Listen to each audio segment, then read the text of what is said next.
Halo guys, selamat datang di channel YouTube saya. Pada channel ini saya akan menayangkan video seputar dunia pendidikan, khususnya perkuliahan secara online. Untuk mendukung kelangsungan channel ini, mohon kiranya untuk memberikan like, subscribe serta bunyikan lonceng notifikasi agar Anda tidak ketinggalan informasi yang saya berikan pada video-video saya selanjutnya. Selamat menyaksikan. Jumpa lagi dengan saya Purnomo S. Hadi. Pada kesempatan ini, saya mengajak Anda untuk belajar mata kuliah statistik. Topik materi saat ini adalah peranan statistik dan data dalam penelitian.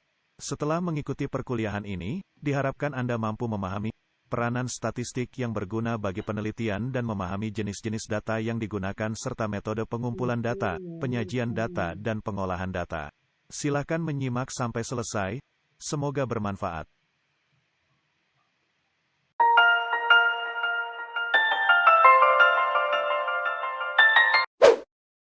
Pada saat kita hendak melakukan penelitian dan belajar tentang statistik, kemungkinan terbersit dalam pikiran kita, apakah statistik mempunyai peranan penting dalam suatu penelitian?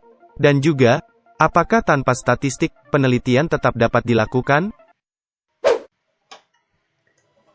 Ya, penelitian juga dapat dilakukan tanpa bantuan dari statistik.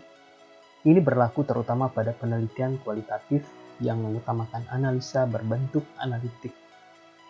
Namun tidak selalu penelitian kualitatif tidak membutuhkan bantuan statistik. Hal ini dikarenakan ketika dilakukan penelitian kualitatif, data yang dihasilkan tidak saja berbentuk kata-kata, namun juga dapat berupa angka-angka di mana statistik diperlukan untuk menjelaskannya. Hanya saja dalam penelitian kualitatif, statistik yang diperlukan tidak seperti pada penelitian kuantitatif. Pada penelitian kualitatif, statistik yang digunakan hanya berupa statistik deskriptif dan tidak digunakan untuk menarik kesimpulan. Sedangkan pada penelitian kuantitatif, statistik tidak dapat ditinggalkan karena dimulai dari penentuan sampel, penelitian, hingga penarikan kesimpulan memerlukan statistik. Di dalam statistik dan dalam penelitian kuantitatif, statistik mempunyai peran yang sangat besar pada penelitian kuantitatif. Beberapa kegunaan statistik dalam penelitian kuantitatif antara lain, kegunaan yang pertama, sebagai alat untuk menghitung besarnya anggota sampel yang diambil dari suatu populasi.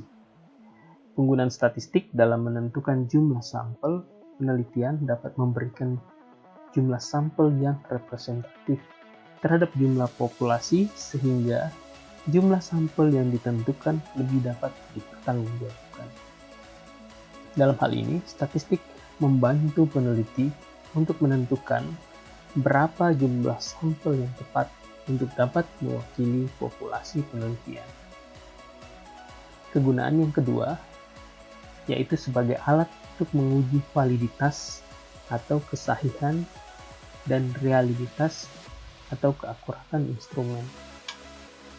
Sebelum instrumen digunakan untuk penelitian, maka harus dilakukan uji validitas dan reliabilitasnya terlebih dahulu, sehingga data yang dihasilkan oleh instrumen tersebut dapat dipercaya. Kegunaan yang ketiga, yaitu untuk membantu peneliti menyajikan data hasil penelitian sehingga data lebih komunikatif. Teknik-teknik penyajian data ini antara lain berupa tabel, grafik, diagram, dan lain-lain, atau yang di dalam statistik dinamakan dengan statistik deskriptif. Kegunaan yang keempat, yaitu sebagai alat untuk analisis data, seperti menguji hipotesis penelitian yang diajukan. Dalam hal ini, statistik yang digunakan antara lain korelasi, regresi, t-test, ANAVA, kuadrat, dan lain-lain. Dengan statistik, kita dapat mengambil kesimpulan yang tepat mengenai keadaan populasi dan sampel penelitian melalui data yang dihasilkan oleh penelitian yang kita lakukan.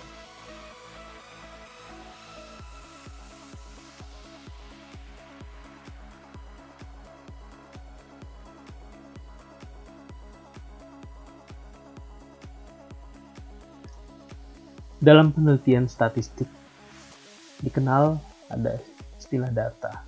Data ialah bahan mentah yang perlu diolah sehingga menghasilkan informasi atau keterangan baik kuantitatif maupun kualitatif yang menunjukkan fakta. Perolehan data harus relevan, artinya data yang ada hubungan langsung dengan penelitian tersebut. Data mutakhir artinya data yang diperoleh masih hangat untuk dibicarakan dan diusahakan oleh orang pertama. Dalam hal ini adalah data primer.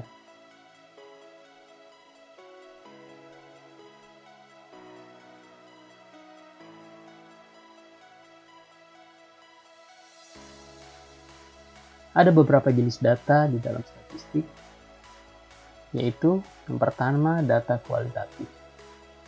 Data kualitatif adalah data yang berhubungan dengan kategorisasi, karakteristik berupa pertanyaan atau berupa kata-kata.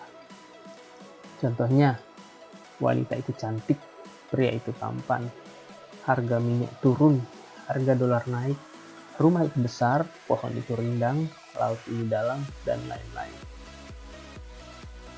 Data ini biasa didapat dari wawancara dan bersifat subjektif, sebab data tersebut ditafsirkan lain oleh orang yang berbeda. Data kualitatif dapat diangkakan dalam bentuk ordinal atau ranking. Yang kedua adalah data kuantitatif, yaitu data yang berwujud angka-angka. Contohnya, harga solar Rp9.000 per liter yang diterima sebagai PNS sebanyak 125.005 orang, biaya pendaftaran mahasiswa baru sebesar 250.000 per orang. Data ini diperoleh dari pengukuran secara langsung maupun dari angka-angka yang diperoleh dengan mengubah data kuantitatif. Data kuantitatif bersifat objektif dan bisa ditafsirkan sama oleh semua orang.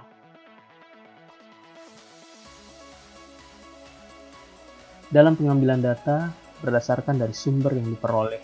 Pengambilan data yang dihimpun langsung oleh peneliti disebut sumber primer, sedangkan apabila melalui tangan kedua disebut sumber sekunder.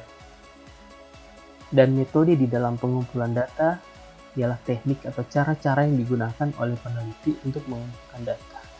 Metode tidak berwujud benda, tetapi penggunaannya dapat dilihat melalui angket, wawancara, pengamatan, ujian, dokumentasi, dan lain-lain. Penggunaannya tergantung dari masalah yang dihadapi. Selanjutnya ada instrumen pengumpulan data. Instrumen pengumpulan data adalah alat bantu yang dipilih dan digunakan oleh peneliti dalam kegiatan mengumpulkan data agar menjadi sistematis dan mudah. Instrumen merupakan sarana yang dapat diwujudkan dalam benda. Contohnya, angket, daftar pengecekan atau checklist, skala, penoban wawancara, lembar pengamatan, panduan pengamatan, soal ujian, dan lain-lain. Berikut kita akan melihat tabel, metode, dan instrumen pengumpulan data. Yang pertama berupa angket. Jenis metode yang menggunakan angket menggunakan instrumen berupa kuesioner dan juga checklist dan juga menggunakan skala pengukuran. Sedangkan jenis metode yang kedua berupa wawancara. Instrumen yang digunakan adalah pedoman wawancara dan checklist. Jenis metode yang ketiga berupa pengamatan atau observasi. Instrumen yang digunakan bisa berupa lembar pengamatan, panduan pengamatan, panduan observasi, atau checklist. Dan jenis metode yang keempat adalah berupa ujian atau tes. Instrumen yang digunakan bisa berupa soal-soal dalam ujian. Dan yang terakhir, jenis metode berupa dokumentasi, dan jenis instrumen yang digunakan dalam dokumentasi berupa tabel dan checklist. Dalam penyajian data, ada beberapa hal yang perlu diperhatikan yang digunakan di dalam statistik. yang bisa berupa tabel, dan di dalam tabel tersebut dikenal ada tabel biasa, tabel kontingensi, tabel distribusi frekuensi yang terbagi di dalam relatif, tabel kumulatif, dan tabel kumulatif relatif. Sedangkan pada bagian grafik, penyajian data berupa grafik bisa berupa histogram, poligon frekuensi, atau OGIF. Sedangkan penyajian data berupa diagram bisa berupa diagram batang, diagram garis, diagram lambang, diagram lingkaran dan pastel, diagram peta, diagram pencar, dan diagram campuran. Penyajian data yang berikutnya yaitu penyajian data berupa keadaan kelompok.